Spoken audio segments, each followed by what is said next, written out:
This program is brought to you by विश्वास लिन्छौं विश्वास दिन्छौं प्रभु बैंक, हिरो सुपर स्प्लेन्डर नेपालको अति लोकप्रिय मोटरसाइकल, नेपाल फाइनान्स लिमिटेड नेपालको पहिलो फाइनान्स, कमलादी काठमाडौँ, लुम्बिनी विकास बैंक लिमिटेड निरन्तर सहयात्रा।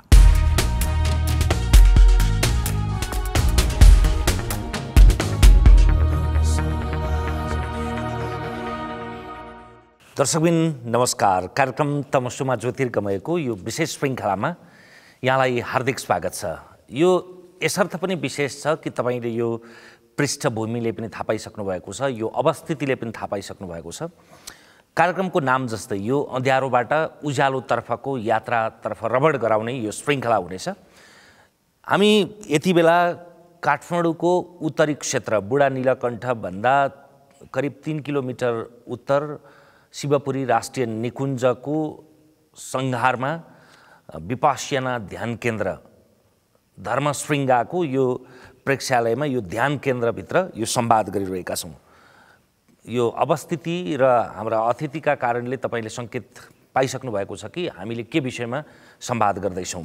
विशेष गरी विपास्यना ध्यान भनेको के हो, यो मोक्षको कुन तहको यात्रालाई डोर्याउन सक्ने एउटा अवयव अथवा सोपान हो, अनि यो यसको कठोरताका विषयमा, यसको ध्यान विधि र कलाका विषयमा यसका भोक्ता र साथीहरूले, यसका प्रयोगकर्ताहरू त भलीभाँति जानकार छन्, तर बाहिरहरूका लागि चाहिँ यो कस्तो किसिमको विधा हो भन्ने विषयमा मूलतः हामी विपास्यना ध्यान केन्द्रकै विषयमा केन्द्रित भएर संवाद गर्दैछौँ।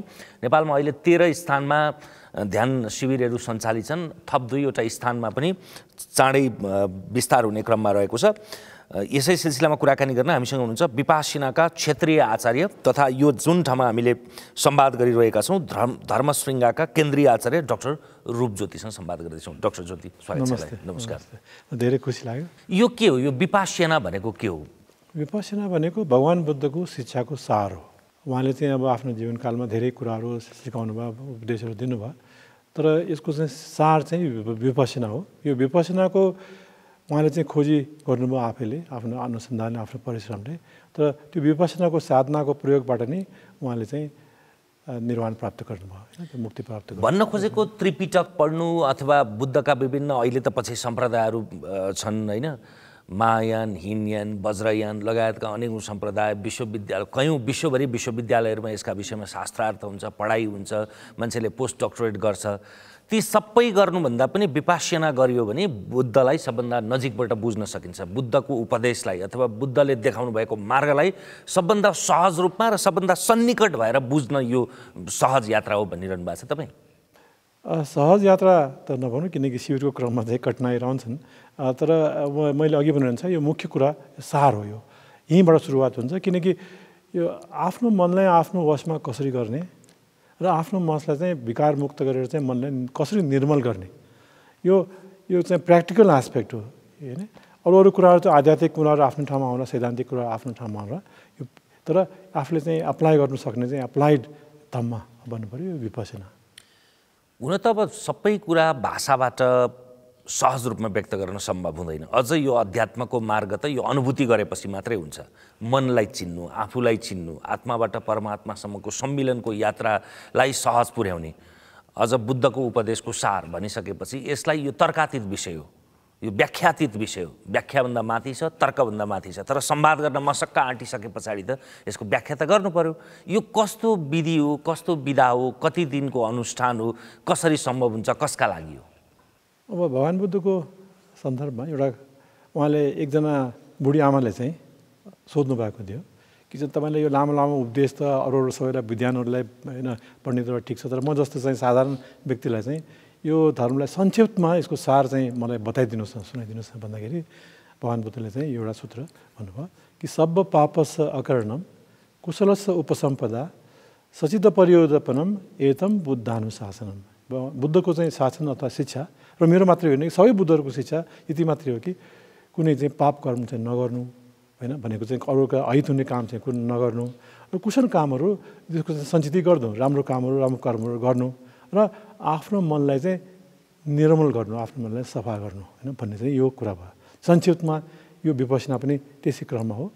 किनकि अब यसको चाहिँ व्याख्याको रूपमा चाहिँ हामीले भन्नु सक्छ कि पाप कर्म किन नगर्नु भनेर। र यो क्रममा पनि भगवान् बुद्धले चाहिँ बार बार भन्नुभएको छ कि हाम्रो जीवनमा हुने जति घटनाहरू छन्, परिस्थितिहरू छन्, हाम्रो जीवनमा आउने दुःखहरू छन्, यो सबै हाम्रो आफ्ना कर्मका फलहरू हुन्, पुरानो पूर्व कर्मका फलहरू हुन् होइन, पूर्व जन्मका अथवा यही जन्मका अथवा वर्तमानका कर्मका फलहरू हुन्। त्यस कारणले हाम्रो आफ्नो भन्ने चाहिँ हाम्रो कर्म हो जसको परिणाम हामीलाई आउँछ।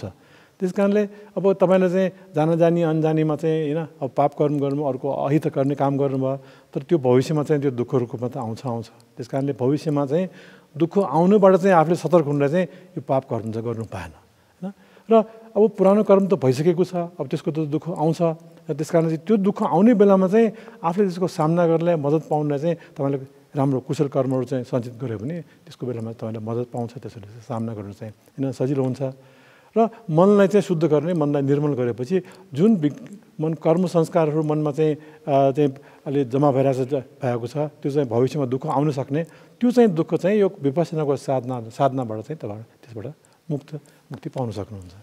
सामान्यतया मान्छेले जनजीवनमा बोलचालीमा आजकल त विपश्यना भन्ने एउटा मान्छेलाई त्यो लालित्यपूर्ण कुरा सुन्दाखेरि पनि विपश्यना ध्यान गर्ने भनेर भन्छ नि। यसमा साधना नगर्नेहरूले बुझ्ने ठान्ने र अर्काले चाहिँ विपश्यना भन्ने बित्तिकै दिमागमा आउने कुरा के हो भने एउटा असाध्यै कठोर प्रकृतिको ध्यान साधना हो, जो सबभन्दा कम लिँदा पनि 10 देखि 12 दिनसम्मको साधना गर्नुपर्छ आभासीय रूपमा, र मौन साधना, त्यो बिचमा संवादहीनता हुन्छ। सही पनि हो, गलत पनि हो।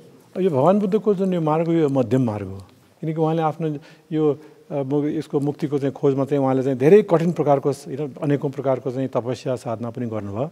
र त्यो गरेर चाहिँ यति पनि गर्नुभयो कि उहाँ चाहिँ यस्तो कठोर गर्नुभयो कि एक अवस्थामा त उहाँको चाहिँ शरीर चाहिँ यस्तो सुखेर गयो कि यो अगाडिबाट चाहिँ यो आफ्नो छाला सम्त्यो, पछाडिको चाहिँ होइन समात्न जाने, त्यो हिसाबले चाहिँ त्यति पनि गर्नुभयो। तर पछि आएर चाहिँ उहाँले चाहिँ बुझ्नुभयो कि यो यस्तो कठोर मात्रै साधनाले हुँदैन, मध्यम मार्ग चाहिँ हो, यो मध्यम मार्ग हो। त्यस कारणले यो मध्यम मार्गमा यो विपश्यना चाहिँ हामी चाहिँ मैले अघि भनेअनुसार आफ्नो मनलाई कसरी वशमा गर्ने र कसरी निर्मल गर्ने, मनमा वश गर्ने क्रममा चाहिँ यो चाहिँ एउटा माध्यमको रूपमा हामीले चाहिँ के लिन्छौँ भने आफ्नो सासको माध्यमबाट होइन चाहिँ हामीले आफ्नो मनमा वशमा हामीले लिने हामीले प्रयास गर्छौँ। र सासको जानकारी लिने, सास गएको सास आएको गएको शुद्ध सासको सजगताका साथ जानकारी मात्रै लिएर मनलाई चाहिँ एकाग्र गर्ने, मनलाई आफ्नो वशमा गर्ने। र त्यो क्रममा नै अब साधक साधिकाले बुझ्न थाल्छ कि यो त सजिलो काम त रहेनछ, किनकि 5-10 सेकेन्डकै मनको सासको जानकारी लियो मन त भागिहाल्छ, यता जान्छ उता जान्छ, बितेका कुराहरू सम्झिन्छ, भविष्यका कुराहरू सम्झिन्छ। त्यस कारणले चाहिँ त्यहीँबाट चाहिँ कठिनाइ सुरु हुन्छ होइन। र त्यसपछि त्यो अरू के हुन्छ भने उकुस मुकुस हुन थाल्छ, भागु हुन थाल्छ। यो सबै स्वाभाविक हो, किनकि मनले आफू खुसी गरिरहेको मनलाई तपाईँले आफ्नो वशमा आफ्नो नियन्त्रणमा लिनु खोज्यो भने चाहिँ मनले चाहिँ लात हान्छ होइन, विद्रोह गर्छ, उपद्रव गर्छ, त्यो प्रक्रिया रोक्नु खोज्छ। त्यस कारणले चाहिँ कठिनाइहरू चाहिँ सुरुमा चाहिँ त्यो आउँछ। तर एकाध दिनपछि चाहिँ तपाईँले बिस्तारै चाहिँ होइन म त यो गरेर छाड्छु भनेपछि जस्तो किसिमको मन पनि बिस्तारै चाहिँ तपाईँको चाहिँ नियन्त्रणमा वशमा चाहिँ आउन चाहन्छ। सुरुमा चाहिँ 5-10 सेकेन्ड पनि त्यो सासमा चाहिँ केन्द्रित नहुने मन चाहिँ हामी के अपेक्षा गर्छौँ भने 3 दिनको लगातारको ध्यानपछि कमसेकम चाहिँ 1 मिनट चाहिँ त्यो सासमा चाहिँ बस्न सकोस् भनेर। तर धेरैले त 1 मिनटभन्दा धेरै बढी पनि होइन त्यो मनलाई एकाग्र गर्नु सक्छ। तर त्यसपछि चाहिँ त्यो दोस्रो चरणमा प्रवेश गर्न चाहिँ ऊ चाहिँ योग्य भयो, क्षमता उसको चाहिँ अब प्राप्त भयो होइन। त्यस कारणले त्यो दोस्रो चरणमा चाहिँ विपश्यना ध्यान चाहिँ गरिन्छ। पहिलो चरणलाई चाहिँ हामी आनापान ध्यान भन्छौँ, आनापान साधना भन्छौँ, जसमा चाहिँ सास आएको गएको सासको चाहिँ शुद्ध सासको जानकारी, सासको चाहिँ कसरत होइन, सासको चाहिँ प्राणायाम होइन, प्राणायाममा चाहिँ सासलाई चाहिँ नियन्त्रित गरिन्छ। यसमा चाहिँ नियन्त्रित गर्ने हो भने कि जस्तो स्वाभाविक सास छ त्यसको जानकारी लिने होइन। त्यो लिएपछि अलिकति मन एकाग्र हुन थालेपछि तब हामी चाहिँ अर्को चरणमा जान्छौँ, जुन चाहिँ विपश्यना भनिन्छ। शब्द विन्यासतिरै जाउँ। हुन त यो शब्दातीत, तर्कातीत, भाषातीत, मर्मातीत विषय भनेर भनिसकेपछि पश्य भनेको बाहिर देख्नु, अन्तर्जगतलाई देख्नु, विपश्यबाट विपश्यना बढ्नु। बुद्धको पाली भाषा अनुसार श्वासको माध्यमबाट भित्र जागृत हुनु विपासना भयो। तर तपाईँहरूको विपासना कठोर साधना किन? कठोर भएको कारणले धेरै मानिस बिचैमा भागेर जाने गरेको कथा पनि सुनाउँछन्, यहाँ पनि थुप्रै। अब भगवान् बुद्धको जुन शिक्षा हो त्यो जीवनमा दुःखबाट मुक्ति पाउने शिक्षा हो होइन। उहाँले चाहिँ आफ्नो खोजी क्रममा चाहिँ 4वटा जुन आर्य सत्य खोज्नु भयो कि जीवनमा दुःख छ, दुःखको कारण छ, दुःखको निवारण छ, र दुःखको चाहिँ निवारणको त्यो उपाय चाहिँ अपनायो भने त्यो दुःखबाट हामी मुक्ति हुनसक्छ भनेर। तर हामी चाहिँ विपश्यना गरेको कारण पनि त्यही हो कि जीवनमा कसरी दुःखबाट मुक्त हुने हैन, र दुःख आइनै परे पनि त्यसलाई चाहिँ धैर्यपूर्वक क्षमतापूर्वक त्यसको कसरी सामना गर्ने भन्ने हिसाबले हैन। यो काम चाहिँ गाह्रो हो अवश्य पनि, र हामी पनि साधक साथीहरू आउनु अगाडि हामी भन्छौँ कि यहाँ तपाईँले 10 दिन बिदा मनाउन आएको होइन, छुट्टी मनाउने होइन, काम गाह्रो छ। तर त्यस्तो किसिमको कठोर होइन, गाह्रो छ, गाह्रो केही दिन कठोर हुन्छ, कसैलाई केही दिन बढी हुन्छ, कसैलाई कम हुन्छ। तर सुरुमा चाहिँ जस्तो मैले भने कि कसैलाई चाहिँ एकाध दिन पछि चाहिँ मन उसको चाहिँ शान्त हुन थाल्छ, कसैको चाहिँ तेस्रो दिनसम्म हुन थाल्छ, त्यस्तै चाहिँ चौथो पाँचौँ दिनमा अलिकति कठिनाइ हुन्छ, छैटौँ दिन कठिनाइ हुन्छ, त्यसपछि बिस्तारै चाहिँ फेरि त्यो कठिनाइको पनि समाधान हुँदै जान्छ। त्यस कारणले जुन दोस्रो चरण छ त्यो मैले अघि भने तपाईँले चाहिँ जुन विपश्यना भन्नुभयो त्यो अवश्य पनि पश्यना भन्ने हेर्नु हो, र विपश्यना भन्ने चाहिँ विशेष प्रकारले हेर्नु र आफूभित्र हेर्नु हैन, अन्तर्मुखी भएर हेर्नु। हामीले जीवनभर हामीले चाहिँ बहिर्मुखी भएर बाहिरका घटनाहरू बाहिरका कुराहरू मात्रै हामीले हेरिरहेको हुन्छ। यो विपश्यना चाहिँ आफूभित्र कसरी हेर्ने, कसरी जानकारी लिने, किनकि दुःखको कारण चाहिँ बाहिर हुने कि भित्र छ, र भित्रको चाहिँ जानकारी लिएर चाहिँ दुःखबाट मुक्त हुने हो। त्यस कारणले भित्रको चाहिँ कुरा हेर्दाखेरि विशेष प्रकार कस्तो प्रकारले भन्दाखेरि कुनै प्रकारको प्रतिक्रिया नगरिकन जे जस्तो छ त्यो त्यस्तो छ भनेर चाहिँ हामीले चाहिँ जानकारी लिने हैन। त्यस कारणले चाहिँ विपश्यना भनेको चाहिँ वास्तविकताको जानकारी लिने, प्रतिक्रिया नगरिकन, राम्रो नराम्रो कुनै प्रकारको मूल्याङ्कन नगरिकन जानकारी लिने। यसै क्रमबाट चाहिँ तपाईँ चाहिँ आफ्नो दुःखबाट मुक्त चाहिँ पाउनुहुन्छ। श्वासमा सजगताको अघि कुरा गरियो नि, श्वास त तपाईँले थाहा पाएर पनि थाहा नपाएर पनि हामीले पाएर पनि नपाएर पनि श्वास त फेरिरहन्छौँ। यो एउटा श्वास हुनु भनेकै जीवन हुनु हो, श्वास फेरिरहने। श्वास हामीले ध्यान दिए पनि नदिए पनि आफै विपासना गरिरहेकै हुन्छौँ। संसारमा अल्झिरहेको भागिरहेको मनलाई आफूभित्र लैजान अर्थात् ध्यानमय बनाउन, तन्मय बनाउन विपसना सहज योग विधि हो। तर साधना शिविरहरूमा कठोर साधनाले मात्रै यो सम्भव हुन्छ, घरमा हुँदैन। त्यो किन? कठोर साधना बार बार भनिराख्नु भएको छ। कठोर भनेको चाहिँ गम्भीर साधना हो, तर कठोर होइन म भन्छु। एउटा उद्देश्य चाहिँ अन्तर्मुखी हुनु, किनकि त्यो दुःखको कारण चाहिँ हाम्रो भित्र छ हैन। त्यस कारणले चाहिँ भित्र हुनलाई अन्तर्मुखी हुनु पर्यो। त्यो अन्तर्मुखी हुने काम चाहिँ यस्तो केन्द्रको वातावरण मात्रै हुनसक्छ। उहाँले जुन अष्टाङ्गिकोमा 8 अङ्ग भएको चाहिँ मार्ग देखाउनु भयो, त्यसलाई 3 भागमा विभाजित गरेर चाहिँ शील, समाधि र प्रज्ञा। र त्यस कारणले चाहिँ त्यो शीलको लागि यहाँ केन्द्रमा हुँदाखेरि कस्तो हुन्छ भने शील त अब पालना गर्न चाहिँ बाहिर हुँदाखेरि तपाईँको शील राम्ररी पालना नहुनसक्छ। त्यस कारणले यहाँ चाहिँ एकदम कडाइका साथ चाहिँ त्यो 5वटा शील पालन गर्ने, कुनै प्राणीको हत्या नगर्ने, चोरी नगर्ने, व्यभिचार नगर्ने हैन, झुटो कुरा नबोल्ने, कुनै मादक पदार्थको सेवन नगर्ने हैन, यो जुन 5वटा शील छ त्यो पालना गर्नुपर्ने हुन्छ। त्यसपछि हामी साधनाको क्रममा चाहिँ मनलाई एकाग्र गर्ने, हाम्रो जानकारी, हाम्रो लक्ष्य चाहिँ सासको जानकारी लिने, मनलाई एकाग्र गर्ने हो। सास माध्यम हो। तपाईँले मनलाई चाहिँ विभिन्न प्रकारले चाहिँ मनलाई तपाईँले एकाग्र गर्नु सक्नुहुन्छ। विभिन्न माध्यमबाट तपाईँले चाहिँ कुनै शब्द उच्चारण गरेर बार बार कुनै मन्त्र उच्चारण गरेर पनि मनलाई एकाग्र गर्नु सक्नुहुन्छ, र कुनै दृश्य हैन, कुनै अथवा मोमबत्ती बालेर चाहिँ त्यसको चाहिँ हैन लौ हेरेर पनि मनलाई एकाग्र गर्नु सक्छ, कुनै आवाजको आधारमा पनि मनलाई एकाग्र गर्नु सक्नुहुन्छ। तर हाम्रो लक्ष्य चाहिँ मनलाई एकाग्र गर्ने मात्र लक्ष्य होइन कि हैन, हाम्रो अन्तर्मुखी भएर मनभित्र के छ भनेर हेर्ने। त्यस कारणले त्यो अन्तर्मुखी र भित्र प्रवेश गर्नलाई, मनभित्र प्रवेश गर्नलाई चाहिँ हामीले चाहिँ यो यहाँ केन्द्रमा चाहिँ आउने जरुरी छ। कन्सन्ट्रेसन भन्दा अगाडिको मेडिटेसन हो नि त। कन्सन्ट्रेसन चाहिँ एउटा कुरामा ध्यान केन्द्रित गर्ने भयो, त्योभन्दा गहिराइमा पुग्नु पर्यो। अब यहाँ विपश्यना क्रममा चाहिँ पहिलो चरणमा हामीले सासलाई मनलाई एकाग्र गर्छौँ। दोस्रो चरणमा हामी के गर्छौँ भन्दाखेरि शरीरभित्र चाहिँ कस्तो किसिमको चाहिँ हलनचलन भइरहेछ, कस्तो किसिमको चाहिँ संवेदना उत्पन्न भइरहेछ, वेदना उत्पन्न भइरहेछ, कहाँ के भइरहेछ त्यसको जानकारी लिने हैन। यो भगवान बुद्धको चाहिँ एउटा खोजीको चाहिँ अनुसन्धानको चाहिँ एउटा ठुलो उपलब्धि हो कि उहाँले के थाहा पाउनुभयो भने यो जुन दुःखको कडी छ उसको चाहिँ रोक्नुलाई पनि त्यो शरीरभित्रको संवेदनाको जानकारी लिनु आवश्यक छ, र कुनै प्रतिक्रिया नगरिकन हैन, र त्यसलाई चाहिँ राम्रो नभनिकन चाहिँ हेर्नुलाई चाहिँ त्यो संवेदनाको जानकारी लिनलाई चाहिँ मन एकाग्र हुनुपर्छ, अन्तर्मुखी हुनुपर्छ। त्यसको लागि चाहिँ अब बाहिरी वातावरणमा त कोलाहल भएको वातावरणमा चाहिँ तपाईँले चाहिँ त्यो उपलब्धि चाहिँ हुन सक्दैन। कठोर भन्ने शब्दलाई तपाईँले गम्भीर रूपमा भनिरहनु भएको छ। कठोर शब्दलाई मैले पटक पटक ध्यान केन्द्रित गराउन खोजे होइन। यहाँ साधना गर्ने, गर्न चाहने, गरेर बिचैमा छोडेर भाग्ने, गरिसक्नेहरूको पनि यो कथन भएका कारणले मैले त्यो कठोर भन्ने शब्द प्रयोग गरिरहेको हो। साधना शरीर, मन र प्राणलाई सहज हुने गरी भयो। तर यसरी बुझाइयो भने सबैले गर्न सक्छन्। तर शिविरमा खानाको सीमित मात्रा, निन्द्राको पनि सीमित मात्रा, शरीर र श्वासलाई पनि दिनमा यति पटक यो भागमा मात्रै ध्यान दिने भन्ने विधि त्यो त कठोरै होला नि त। होइन, त्यो तपाईँले जुन भएको त्यो सही कुरा होइन। यसमा चाहिँ खानाको मात्रा पनि सीमित छैन, निद्राको मात्रा पनि सीमित छैन, परिश्रम चाहिँ गर्नुपर्छ होइन। समय तालिकाको आधारमा चाहिँ यहाँ खाना चाहिँ बिहान चाहिँ जलपान चाहिँ दिइन्छ होइन, त्यस्तै दिउँसो चाहिँ होइन भोजन दिइन्छ। त्यसमा कुनै प्रकारको कति खाने भनेर चाहिँ रोग छैन, तपाईँले आफ्नो होइन इच्छाअनुसार चाहिँ खानु पाउनुहुन्छ। र साँझ चाहिँ नयाँ साधकहरूलाई चाहिँ हल्का जलपान दिन्छ, किनकि साँझ चाहिँ अलिकति भारी खाना भएपछि होइन त्यो साधनामा चाहिँ अवरोध हुनसक्छ भन्ने हिसाबले चाहिँ। र त्यस्तै चाहिँ सुत्नुको हिसाबले पनि 7 घन्टामा होइन सुत्न चाहिँ पर्याप्त समय प्राप्त हुन्छ, र दिउँसो पनि विश्रामको लागि चाहिँ समय समय तपाईँलाई चाहिँ प्राप्त हुन्छ। त्यस कारणले चाहिँ यो एकाध साधक साधिकाहरूको चाहिँ यो तपाईँको जुन त्यो प्रतिक्रिया छ त्यो हुनसक्छ।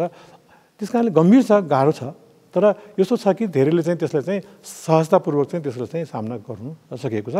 र यहाँ चाहिँ अब 100 जना होइन 100 जना 200 जना आयो भने त्यसमा चाहिँ 2-4 जना 5 जना चाहिँ बिचमा छोडेर जान्छन् होइन, त्यो नहुने होइन। तर त्यो छोड्ने कारण पनि के हो भने धेरैजना चाहिँ कस्तो चाहिँ छोड्ने जान्छन् भने जसको कुनै प्रकारको चाहिँ कुनै लत छ, त्यस्तोहरूले चाहिँ साधना पुरा गर्नु अलिकति गाह्रो हुन्छ। जसले चाहिँ जीवनमा चाहिँ कुनै प्रकारको धेरै कठिन परिस्थितिबाट दुःखबाट गुज्रिसकेको छ, उनीहरू चाहिँ त्यो निस्किन्छ होइन। त्यसको निस्किने बेलामा चाहिँ उनीहरू चाहिँ त्यो धेरै अलिक कठिन हुन्छ। त्यो बेलामा चाहिँ उनीहरूले हामीले सम्झाएर राख्नु सक्यो भने त उनीहरूले ठुलो उपलब्धि हुन्छ होइन, जीवनमा चाहिँ ठुलो दुःखबाट उनीहरू मुक्त हुन्छ। तर एकाधजनाले चाहिँ त्यस्तो चाहिँ किसिमको चाहिँ गाह्रो हुन्छ। र त्यस्तो छोडेर गएका पनि पछि गएर चाहिँ जब अरू थाहा हुन्छ कि अरू साथीहरूले त पुरा गरेर यति लाभ गर्यो भन्ने थाहा भएपछि उनीहरू चाहिँ फेरि फर्केर पनि आउँछन् र फर्केर चाहिँ पुरा पनि गर्छन्।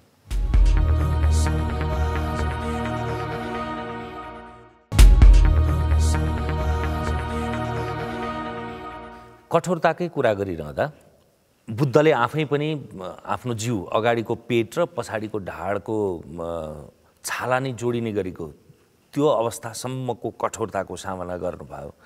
अनि त्यस पछाडि यो एउटा पराकाष्ठा त होइन रहेछ, खास त मध्यम मार्ग नै रहेछ। बुद्ध दर्शनको सार भनेको पनि मध्यम मार्ग नै हो। तर त्यो मध्यम मार्गलाई अतिरञ्जना गरेर तोडमोड गरेर कठिन मार्ग चाहिँ किन बनाइँदैछ? जीवनमा आउने दुःख मैले अघि भनेअनुसार भगवान् बुद्धको हाम्रो आफ्नो कर्मका फलहरू हुन् होइन, र हाम्रो आफ्नो भन्ने चाहिँ आफ्नो कर्महरू मात्रै हुन् होइन। त्यस कारणले चाहिँ त्यो कर्मबाट मुक्त पाउनले चाहिँ जुन कर्म चाहिँ हामीले चाहिँ गरिसकेको छ त्यस्तो जीवनमा चाहिँ कुनै कुनै प्रकारले चाहिँ दुःख त लिएर आउँछन्। त्यस कारणले त्यो दुःख चाहिँ हामीले चाहिँ यहाँ विपश्यनाको साधनाबाट विपश्यना क्रमबाट त्यो दुःखबाट हामी चाहिँ मुक्ति पाउन सक्छौँ। जुन चाहिँ जस्तो कि यहाँ दुःख ध्यान बस्दाखेरि अब ढाड दुखेर आउँछ, जिउ दुखेर आउँछ, कहीँ पोलेर आउँछ होइन, कहीँ चिल्लाएर आउँछ, इत्यादि चाहिँ अलिकति होइन अनकम्फर्ट डिस्कम्फर्टहरू होइन गाह्रो चाहिँ हुन्छ। तर त्यो चाहिँ लाभ कसरी हुन्छ भने त्यो तरिकाले तपाईँलाई सामना गरेपछि जीवनमा चाहिँ दुःख घट्दै जान्छ होइन। त्यो जुन कर्म तपाईँले पुरा पहिले गरिसकेको छ त्यो कर्मको त फल त आउनु छ। त्यो आउनु छ भने पछि चाहिँ जीवनमा चाहिँ कुनै घटनाको रूपमा परिस्थितिको रूपमा आएर चाहिँ तपाईँले दुःख दिनु सक्नमा तपाईँको ढाड दुखेर जिउ दुखेर त्यसबाट पार लाग्नु सक्यो भने त त्यो त धेरै राम्रो भयो नि होइन। त्यस कारणले चाहिँ भगवान् बुद्धले भन्नुहुन्छ कि चाहिँ अब यो जुन कर्मको संस्कारहरू हुन् सबै चाहिँ अनित्य हो होइन। त्यो तपाईँले चाहिँ त्यसको चाहिँ सही प्रकारले त्यसको प्रतिक्रिया नगरिकन सामना गर्दै गएर चाहिँ त्यो आफ्नो जति बस्नु छ बसेर चाहिँ त्यो समाप्त भएर जान्छ, दुःखबाट तपाईँले मुक्ति पाउनुहुन्छ, फेरि अर्को आउँछ, फेरि त्यो समाप्त हुन्छ होइन। तर त्यो क्रम चाहिँ यदि राम्रो बुझ्नु सक्यो, बुझाउनु सक्यो भने चाहिँ साधक साधिकालाई बुझाउनु सक्यो तिमीले चाहिँ यो अहिले जस्तो ढाड दुखेको छ त्यसको सट्टामा तिमीले चाहिँ जीवनमा गएर चाहिँ तपाईँले दुःखको सामना गर्नुपर्ने हुन्छ भन्यो भने चाहिँ उसले सामना गरे पनि त्यो दुःख चाहिँ समाप्त हुन्छ, त्यो कर्म संस्कारबाट मुक्त हुन्छ होइन। त्यसै कारणले चाहिँ उहाँले आफ्नो यो सूत्रमा पनि बार बार भन्नुहुन्छ कि अथवा निबन्धित दुःख दुःख चाहिँ हराउने क्रम नै यही हो कि चाहिँ यो साधना क्रममा चाहिँ तपाईँलाई दुःख आउँछ, त्यसबाट चाहिँ तपाईँले चाहिँ मुक्ति पाउनुहुन्छ। त्यस कारणले चाहिँ यो यदि बुझ्यो कि चाहिँ यो साधनाको चाहिँ लक्ष्य के हो, जीवनमा चाहिँ दुःखबाट मुक्त पाउने लक्ष्य हो भने यो जीवन दुःख त किन त आउँछ तपाईँले कुनै यस्तो किसिमको कर्म गरेको छ होइन जुन बिउ रोपिसकेको छ जसबाट चाहिँ तपाईँले जीवनमा दुःख आउने हो। त्यस कारणले त्यो दुःख त आउँछ, अहिले आउँछ कहिले आउँछ त मात्रै थाहा छैन।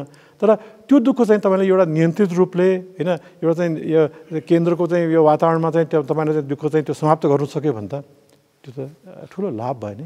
विपश्यनाबाट फर्किनेहरू भन्छन्, त्यो यहाँ बस्नेहरू पनि त्यसलाई कठिनाइ ठान्नेहरू पनि रूपान्तरित हुनेहरू पनि जीवनमा झमेला मुद्दा मामला र कष्ट सहनुभन्दा त 12 दिनको विपश्यनाको कष्ट सहनु जाति।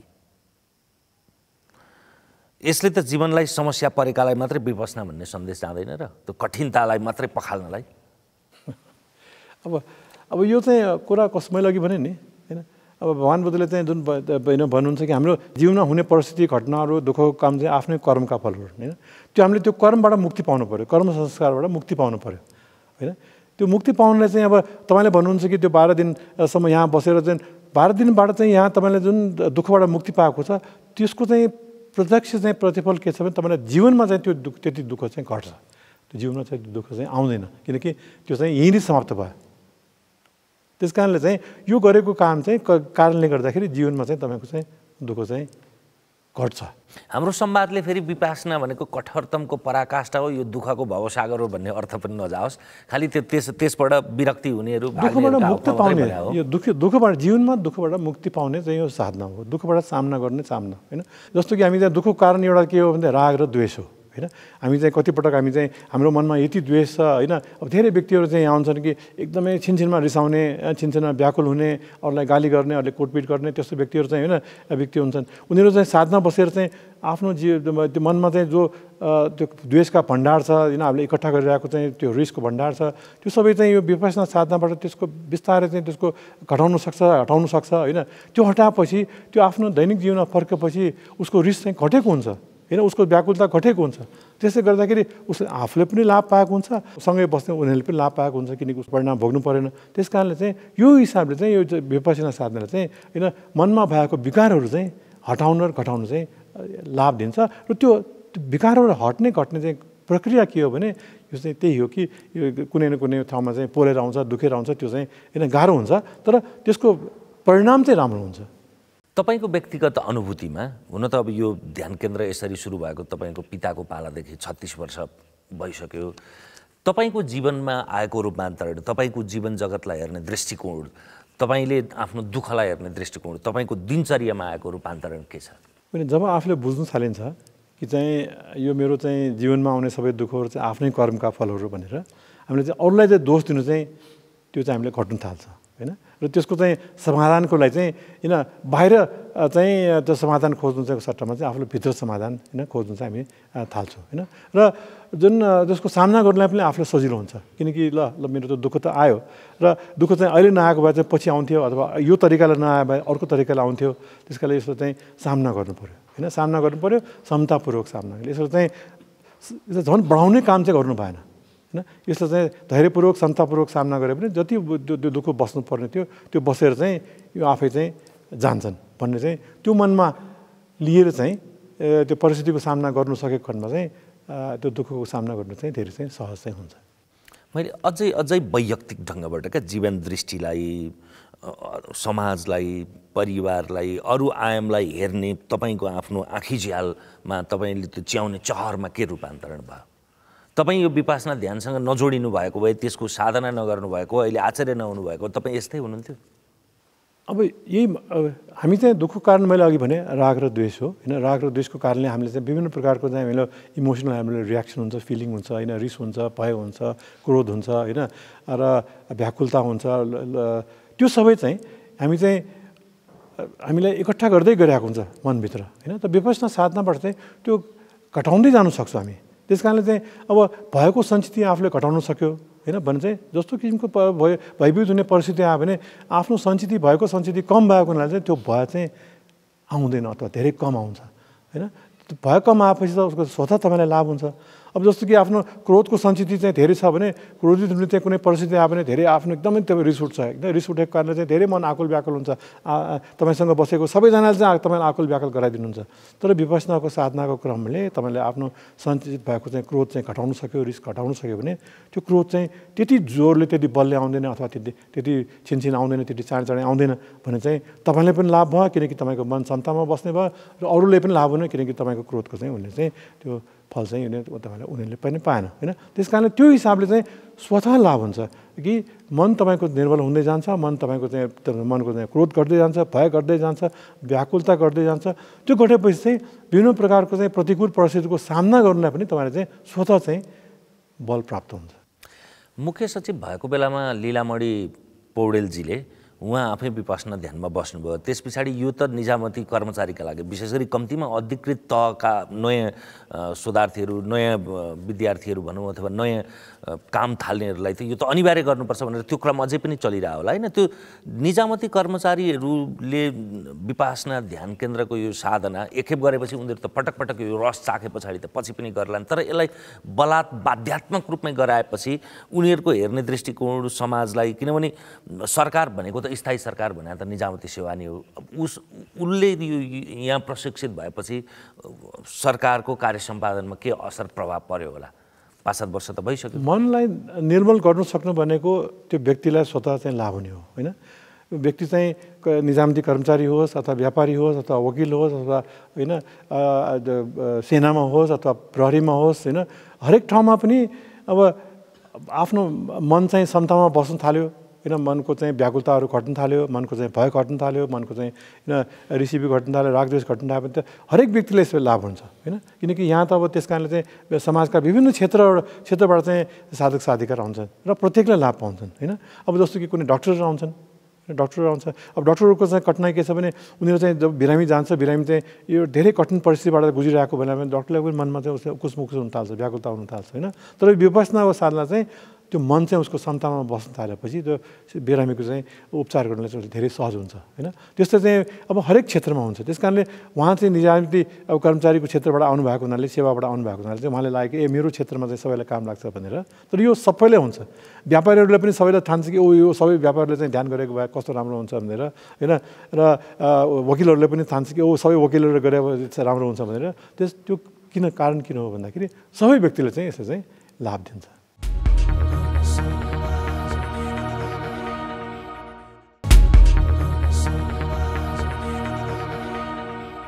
जुनसुकै कुराका आफ्ना आफ्ना अर्थ हुन्छन्, सन्दर्भ हुन्छन्, त्यसको जीवनको उपयोगिताको कुरा हुन्छ।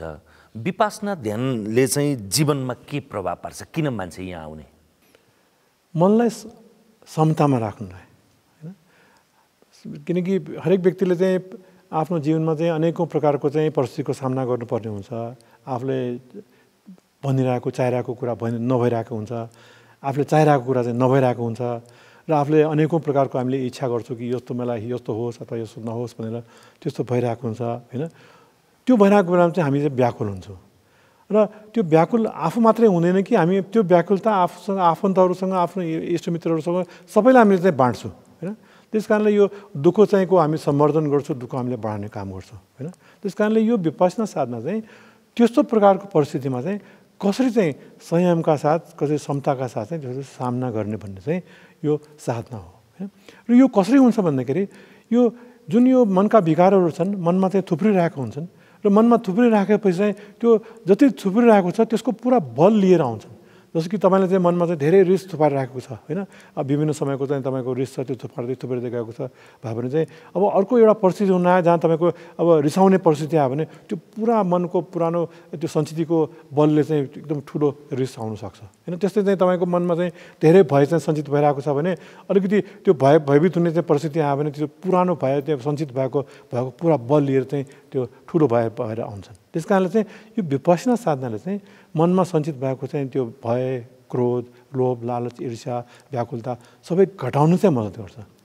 र यो घटाउने क्रम प्रक्रिया के हो भन्दाखेरि भने कि चाहिँ यो कुनै शारीरिक प्रक्रियाले चाहिँ निस्किन्छ हैन। शरीर तपाईँ साधना गर्दाखेरि तपाईँ आफै पनि बसिसक्नु भएको छ हैन। अब जुन मैले अघि भने कि चाहिँ यो साधना क्रममा चाहिँ पहिलो क्रममा चाहिँ चरणमा चाहिँ मनलाई कसरी एकाग्र गर्ने हैन।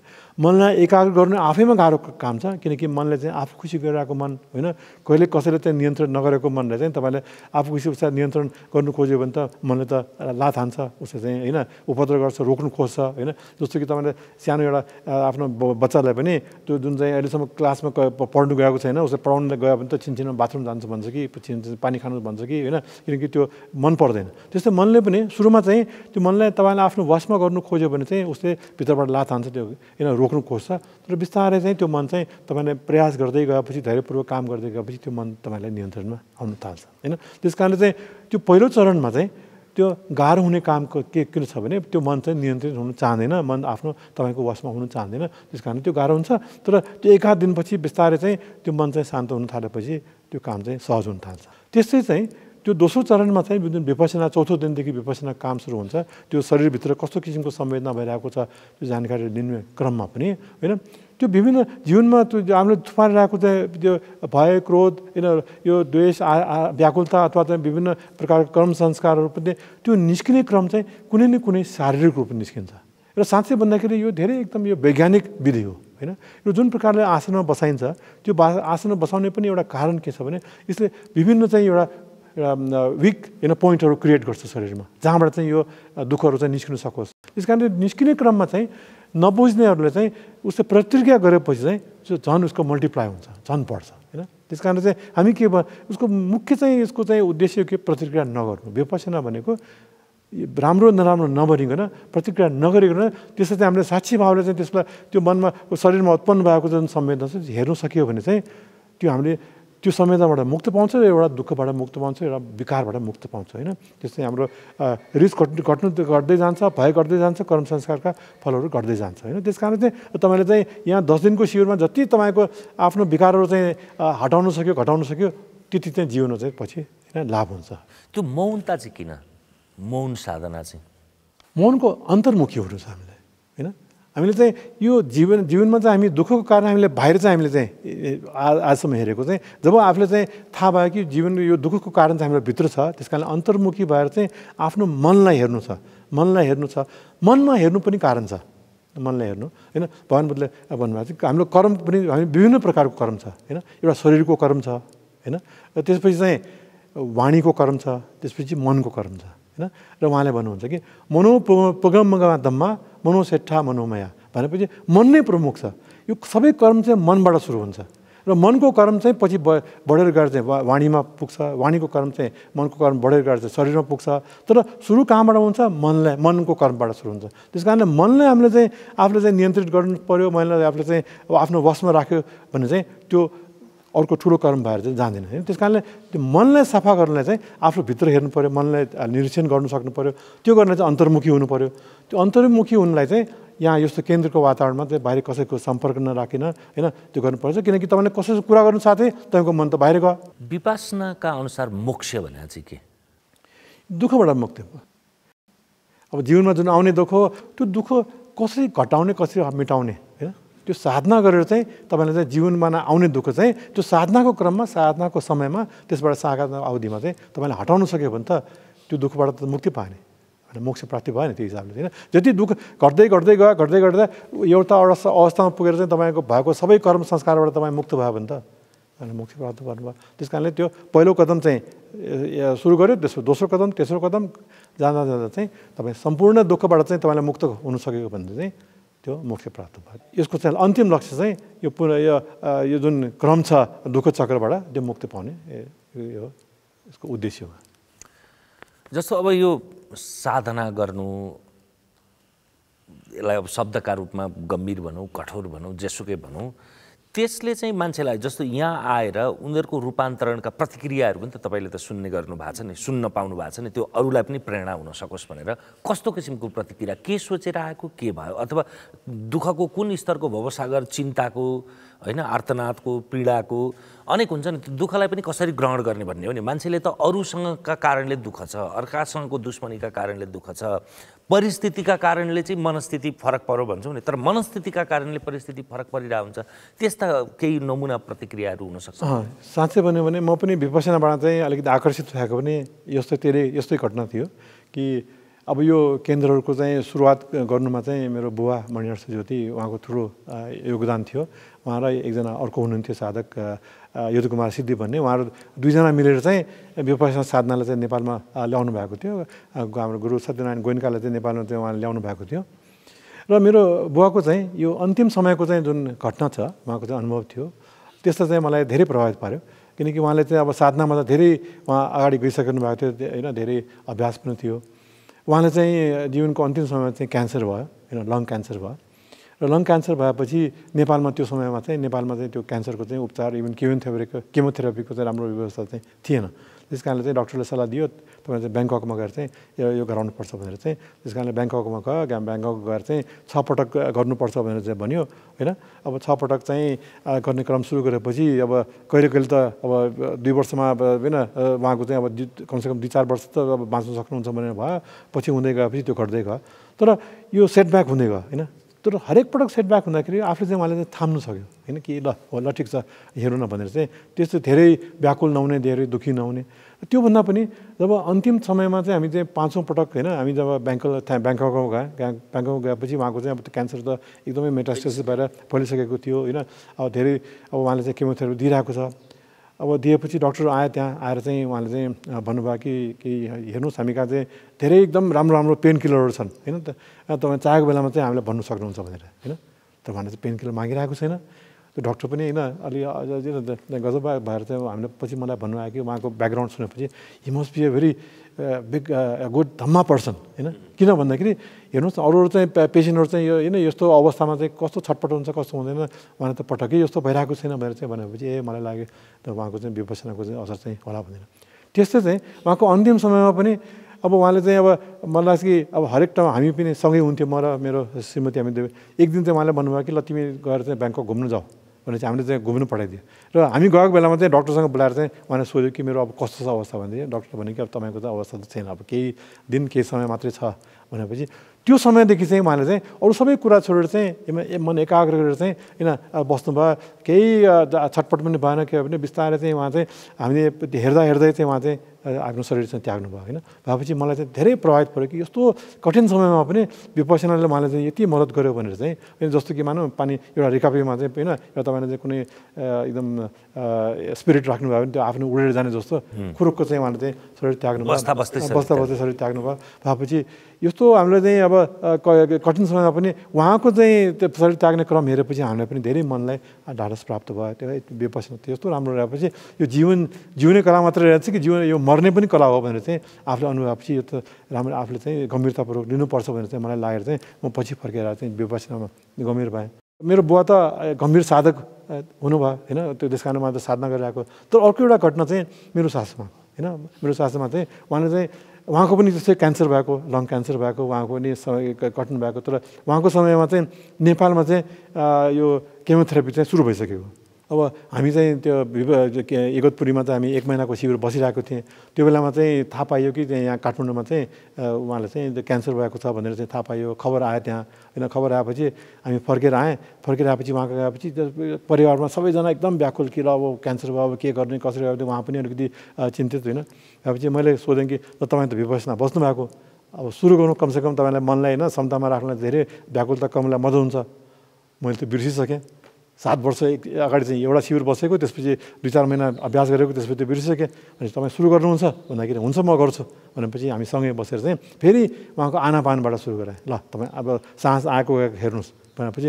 1-2 दिन आनापान गरेपछि ल मलाई यहाँ संवेदना अलिकति थाहा सुरु भयो भनेपछि ल अब संवेदनाको काम सुरु भनेपछि उहाँले चाहिँ बिस्तारै चाहिँ हामीले विपसना गराउनु सुरु गरेँ होइन म जान्थेँ त्यो श्रीविधिसँग बिहान चाहिँ 1 घन्टा साँझ 1 घन्टा ध्यान हामीले गर्थ्यौँ उहाँसँग त्यसपछि अब केमोथेरापीको क्रममा चाहिँ उहाँले चाहिँ अस्पतालमा लगेपछि राति चाहिँ हामी चाहिँ पुग्ने होइन राति नै ध्यान बस्ने र बिहान 4 बजी उठेर ध्यान बस्ने त्यसपछि उहाँले चाहिँ केमोथेरापी दिने होइन पछि त्यो जुन डक्टरले चाहिँ त्यो केमोथेरापी दिने आएर मलाई सोध्दा यो बिहान बेलुकी तपाईँले के गर्नुहुन्छ टेप बचाएर तपाईँले आँखा चिम्लेर चाहिँ होइन गरेको छ हामीले विपसना गरेको भन्दाखेरि यो हामी चाहिँ केमोथेरापी गर्दाखेरि बिरामीहरूलाई चाहिँ यस्तो छटपट हुन्छ यस्तो कठिनाइ हुन्छ तर तपाईँको सासमा त्यो त एकदम सामना गरिरहेको छ भनेपछि त्यो डक्टर चाहिँ पछि मेरो आमा श्वासमा बितिसकेपछि उहाँ आफै आएर चाहिँ उहाँले चाहिँ यो विपसना गर्न आउनुभयो किनकि यस्तो त मेरो बिरामीलाई यस्तो लाभ होइन भइसक्यो मलाई पनि यसको लाभ लिनु भयो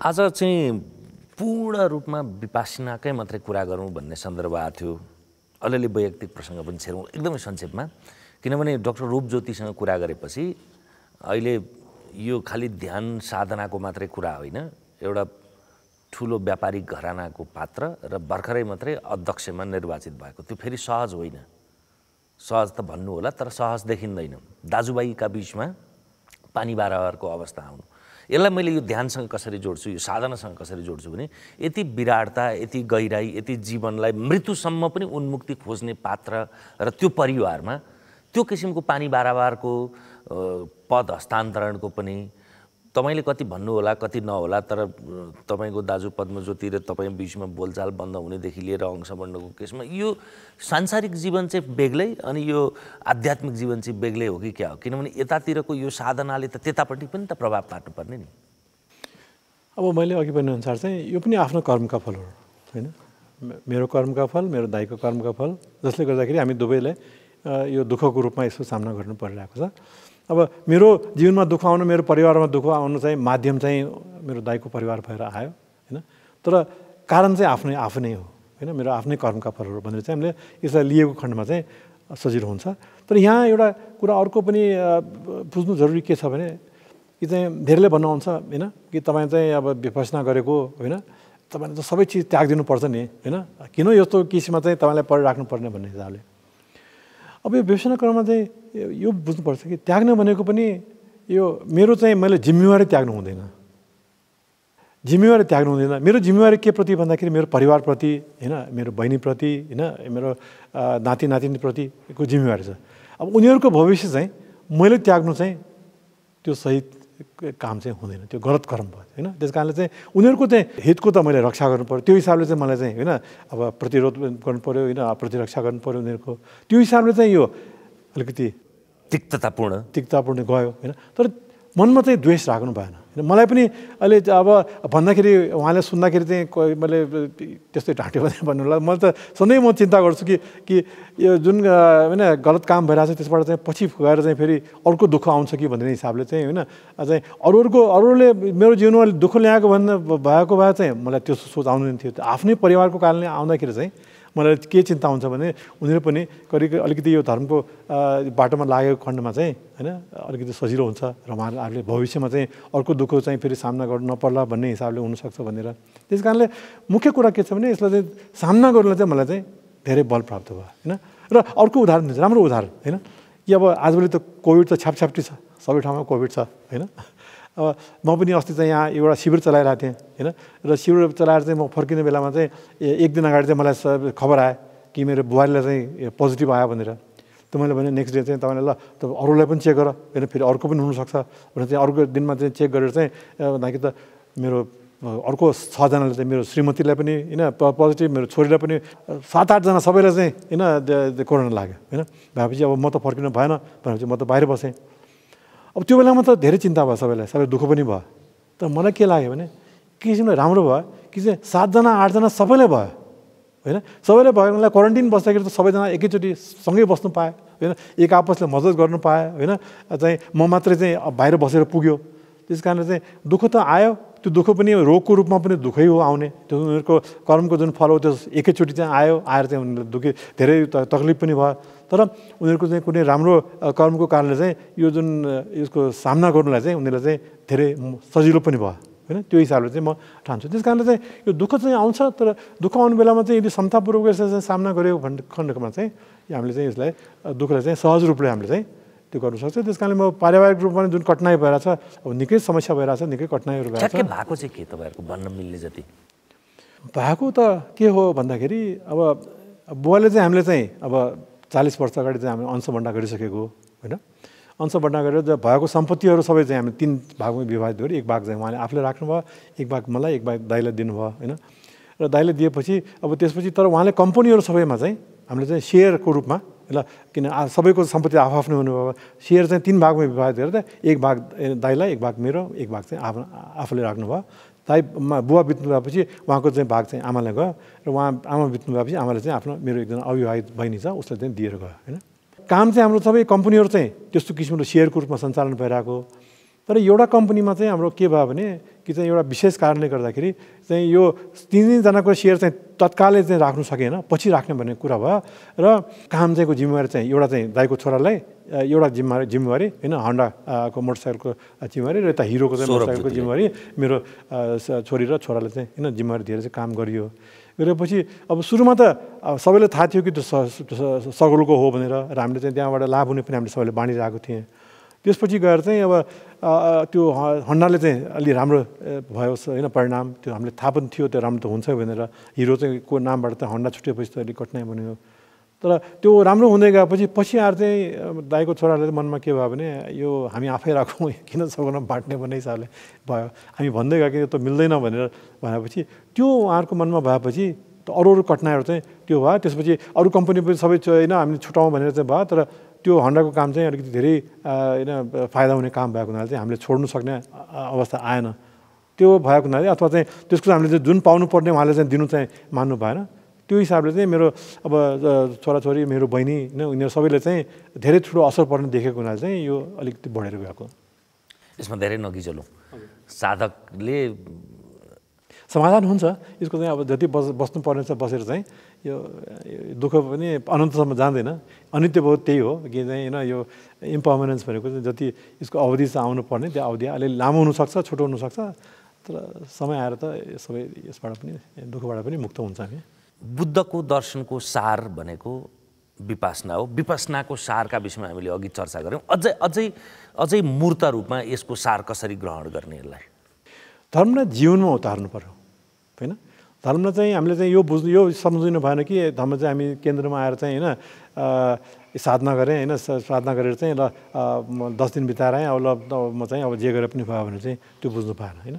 धर्मको सार चाहिँ के बुझ्नु पऱ्यो भने कि चाहिँ हामीले चाहिँ सबै अकुशल गलत कलमबाट हामी चाहिँ सजग हुनु पऱ्यो। त्यस कारण सब पापस अकर्णम भनेको चाहिँ होइन कुनै पाप कर्म अरू कसैको अहित हुने काम चाहिँ बाट आफूले रोक्नु सक्नु पऱ्यो। त्यो रोक्नु सक्ने काम पनि यसले आफूले चाहिँ सफर्त होइन सहज रूपले स्वतः चाहिँ आउनु पऱ्यो कि किनकि मनमा चाहिँ तपाईँको चाहिँ विकारहरू छैन, मनमा लोभ घटेको छ, मनमा द्वेष घटेको छ भने त्यस्तो पाप कर्म चाहिँ गलत कर्म चाहिँ हुँदैन होइन। त्यस्तै चाहिँ हितको काम गर्नु पऱ्यो होइन। अरू फल अहिले आउला नआउला होइन तर तपाईँले सही कर्म गरेपछि फल कुनै न कुनै समयमा आउँछ भनेर चाहिँ सही काम गर्नु पऱ्यो होइन। आफूले जस्तो किसिमको कठिनाइ भए पनि सही काम गर्नु पऱ्यो। त्यो हिसाबले चाहिँ त्यो गर्नलाई पनि व्यवसायलाई किन मद्दत गर्छ भने तपाईँको मन चाहिँ आफ्नो वशमा छ, मन क्षमतामा छ, तपाईँको मन चाहिँ विकारहीन अवस्था पुग्न समय लाग्छ। तर कमसेकम धेरै विकार चाहिँ घटेको होइन धेरै निर्मल भइसकेको राग द्वेष घटिसकेको अवस्था भएपछि जस्तो गलत कर्म चाहिँ हुँदैन, सही कर्म हुन थाल्छ। जीवनमा हरेक समयमा हामी सजग हुनु पऱ्यो। सजगता होइन सजगता कि गलत काम हामीबाट नहोस् किनकि गलत काम चाहिँ कुनै पनि सही कारणले पनि गलत काम गरेको छ त्यो पछि त कुनै चाहिँ दुःख लिएर आउँछ। र भगवान् बुद्धले चाहिँ गृहस्थहरूलाई चाहिँ उपदेश दिँदाखेरि एउटा राम्रो उपदेश चाहिँ मङ्गलसूत्रमा दिनुभएको छ। मङ्गलसूत्रको अन्तमा चाहिँ उहाँले के भन्नुहुन्छ भने फुट्टस लोक धम्मेहि चित्तम यस न कम्पति अशोकम बिर्जम खेमम एसम मङ्गलम उत्तमम भनेपछि कस्तोमा कि चाहिँ जीवनमा त उतार चढाव त आउँछ होइन, लाभ हानि हुन्छ, अब्जस हुन्छ, जय पराजय हुन्छ, दुःख सुख हुन्छ। तर हरेक अवस्थामा चाहिँ चित्तमा चाहिँ कम्पन नगरिकन उसलाई धैर्यपूर्वक क्षमतापूर्वक सामना गरेर आकुल व्याकुल नगरिकन होइन बस्नु सक्यो भने हाम्रो चाहिँ मङ्गल चाहिँ त्यसमा छ भनेर। त्यस कारणले यो विपश्यनाले चाहिँ त्यो हामीले प्राप्त हुनलाई चाहिँ जीवनमा उतार्नु सक्नु पऱ्यो होइन। त्यो जीवनमा हरेक समय चाहिँ हामी सजग हुनु पऱ्यो कि चाहिँ मलाई मेरो चाहिँ कुनै गलत कर्म त भइरहेको छैन र म चाहिँ सही कर्म गर्न चाहिँ म चाहिँ हिचकिचाट त गरिरहेको छैन भनेर। र सही कर्ममध्ये एउटा धेरै ठुलो सही कर्म चाहिँ यो धर्मको काम हो, विपश्यनामा आउनु पऱ्यो होइन। त्यस कारण भगवान् बार त्यही भन्नुहुन्छ कि धर्मको काममा चाहिँ प्रमोद नगर्नु भनेर अपमादेशु धम्मेषु धर्मको काममा चाहिँ परमात्मामा चाहिँ नबस्नु भनेर होइन। र कालेन धम्म सवर्णम पनि धर्म समय भएको बेलामा चाहिँ धर्मको कुरा सुनिहाल र कालेनमा धम्म साकच्छा यो धर्मको काम पनि त्यही समय भएको बेलामा चाहिँ गरिहाल भनेर चाहिँ होइन। र उहाँ यति मात्रै होइन कि बित्दा उहाँ चाहिँ महापरिनिर्वाण हुने चाहिँ समयमा चाहिँ एकजना व्यक्तिलाई आएर चाहिँ यस्तो बेलामा पनि मलाई धर्मको कुरा तपाईँले भन्नुपर्छ भनेर भनेपछि उहाँले पनि त्यही भन्नुभयो कि वय धम्म शङ्कारा अपमादेशु धम्मेषु होइन भने यो धर्मको यो संसार सबै भे हुने चिज हो तर परमात्मा चाहिँ नबस्नु भनेर धर्मको काम गर्नु भनेर होइन। त्यस कारणले परमात्मा चाहिँ हामी चाहिँ बस्नु भएन, धर्मको काममा चाहिँ हामी गर्नुपर्छ भने धर्म जीवन उतार्नु चाहिँ आफूले दैनिक जीवन पनि बिताउँदै जाने। त्यसै कारणले चाहिँ होइन दैनिक जीवनमा चाहिँ सबै चाहिँ जसले सबै चिज त्याग्नु सक्छ त्यो आफ्नो कारणमा ठिकै छ, जसले त्याग्नु सक्दैन उसले चाहिँ अहिले धर्म चाहिँ राम्रो बुझेर चाहिँ धर्म जीवनमा उतार्नुपर्छ, तब मात्रै धर्मबाट लाभ हुन्छ। र त्यसमा धर्मको काममा चाहिँ परमात्मा चाहिँ होइन आलस लागेर चाहिँ म चाहिँ अब तपाईँ चाहिँ आफै साधनामा बस्नुभएको ध्यान गर्नुभएको छ भने म चाहिँ ल अब फुर्सदको समयमा मात्रै साधना गर्छु भनेर चाहिँ नठानेर चाहिँ ल यो धर्मको काममा चाहिँ लागिहाल्नु म किनकि मलाई चाहिँ पछि लाभ दिने चाहिँ यही चिज हो भनेर चाहिँ सोचेर चाहिँ होइन काम गर्नु चाहिँ पर्छ। विपसना ध्यान बस्न चाह्यो भने यो संवाद हेरेपछि मान्छेहरूलाई बस्न चाह्यो भने के छ त यसको तरिका? विपसना साधना बस्नु धेरै सजिलो छ हैन। यहाँ अब तपाईँले अघि नै भनेअनुसार चाहिँ नेपालमा चाहिँ 13वटा केन्द्रमा त सञ्चालन भइरहेछ र कुनै पनि केन्द्रमा चाहिँ गएर चाहिँ आफ्नो चाहिँ नाम रेजिस्टर गर्ने, एप्लिकेसन दिने, निवेदन दिएपछि खालि एउटा मात्रै आवश्यकता के छ भने त्यहाँ केन्द्रको चाहिँ नियमअनुसार चाहिँ बस्नु सक्नु पऱ्यो, चाहनु पऱ्यो, स्वीकार गर्नु पऱ्यो र निर्देशनअनुसार काम गर्नु पऱ्यो हैन। यसमा चाहिँ प्रवेशको लागि चाहिँ कुनै शुल्क लाग्दैन र त्यहाँ विपसना साधना गरेको चाहिँ कुनै शुल्क तिर्नु पर्दैन हैन र निःशुल्क यो साधना सिकाइन्छ र बरु साधना गरिसकेपछि कसैलाई चाहिँ केही लाभ भयो, म यसको चाहिँ केही दान दिएर जान्छु भने चाहिँ आफ्नो स्वेच्छाले चाहिँ केही दान दिनु सक्छ। त्यस कारण यसमा चाहिँ कुनै कठिनाइ छैन, कुनै रोग छैन। जस्तो किसिमको व्यक्तिहरूले पनि शिविरमा भाग लिनु सक्छ। त्यसको लागि एउटा हैन फारम भरेर चाहिँ निवेदन दिएपछि सक्छ र आफ्नो समयअनुसार चाहिँ हरेक समयमा यो साधना भइरहेको हुन्छ। तर करेक्ट कुरा 10 दिन चाहिँ समय निकाल्नुपर्छ, 10 दिन चाहिँ बस्नुपर्छ। यो मनमा राख्नुपर्छ कि 10 दिन चाहिँ म चाहिँ पुरा गरेर आउँछु भनेर बिचमा छोड्दैन भने चाहिँ तपाईले बाँडी मात्रै छोड्ने होइन, तपाईले आफ्नो मोबाइल मात्रै कपी कलम लेख्ने सामानहरू मात्रै होइन, आफ्नो अहङ्कार पनि छोडेर आउनु पर्यो। त्यो स्वतः छुट्दै जान्छ। तर मुख्य कुरा चाहिँ 10 दिन चाहिँ म पुरै बस्छु भनेर चाहिँ 10 दिनको चाहिँ अवधि चाहिँ पुरा निकालेर आउनुपर्छ र 10 दिन चाहिँ म जसरी गए पनि पुरा गर्छु भनेर चाहिँ आउनुपर्छ। त्यसपछि स्वतः त्यसबाट चाहिँ हस्। समग्र संवादका लागि धन्यवाद। यसले पक्कै पनि मान्छेहरूलाई यो विपसना ध्यान सुन्नेहरूका लागि एकखेप चाहिँ भोगौँ, एकखेप अभ्यास गरौँ, एकखेप जीवनमा रूपान्तरण ल्याउँ भन्ने लाग्ला। फेरि पनि धन्यवाद यहाँलाई। हस्, धन्यवाद। नमस्कार। हामीसँग हुनुहुन्थ्यो विपसनाका क्षेत्रीय आचार्य तथा यो जुन स्थलबाट हामीले छायाङ्कन गरिरहेका छौँ यो शिवपुरी राष्ट्रिय निकुञ्जको सम्मुख पानी मुहान बुढा नीलकण्ठभन्दा केही माथि धर्मशृङ्गा। अझ यसको नाम चाहिँ यो अलि अनौठो छ। सत्यनारायण गोइङ्काले अरूतिर चाहिँ सबैतिर धम्मबाट नाम रहेको छ, यो चाहिँ नेपालका शिविरमा चाहिँ यो धर्मशृङ्गा रहेको छ। त्यो आफैमा एउटा मौलिक नाम पनि हो। त्यहाँ बसेर हामीले यसको यो साधना केन्द्रमा छायाङ्कन गऱ्यौँ। आजलाई तमसुमा ज्योतिर्गमयको यो विशेष श्रृङ्खला यति नै। हेर्दै रहनुहोला AP1। नमस्कार।